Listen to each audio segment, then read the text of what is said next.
అప్పట్లో మన పెద్దలు దయ్యం పట్టింది అని అంటే ఏందో అనుకున్నా గానీ ఆ దయ్యం పడితే ఎట్లా బిహేవ్ చేస్తారో ఒకసారి చూడండి.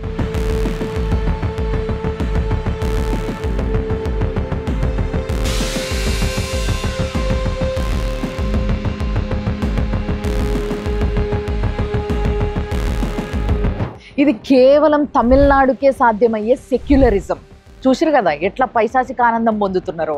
మామూలుగా అయితే రావణ దహనం అని చేస్తారు కదా, కానీ వీళ్ళు రామ దహనం చేస్తున్నారు. రాముడున్న పోస్టర్ని కాలుస్తున్నారు. అంటే తండ్రి మాటను పెద్దల మాటను జవదాటొద్దు అని నేర్పిండు కదా, అందుకు ఆయనని దహనం చేస్తున్నారు. అవి కోతులు కాదు వానర సైన్యం వీరులు వాళ్ళు అని చెప్పిండు కదా, అందుకు దహనం చేస్తున్నారు ఆయనని. ఒక పెళ్ళైన ఆడ మనిషిని తన పంచన పెట్టుకున్న వ్యక్తికి గుండెల బాణం దించిండు కదా రావణాసురుడికి, అందుకు దహనం చేస్తున్నారు.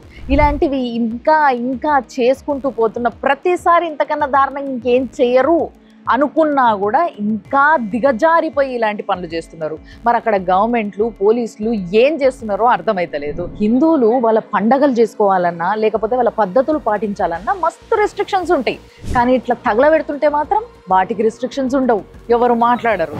నేను ఇంకో వీడియో కూడా చేయబోతున్నా. తమిళనాడులో గుళ్ళకి సంబంధించిన 1000 కేజీల బంగారాన్ని అక్కడి గవర్నమెంట్ తీసుకుందంట.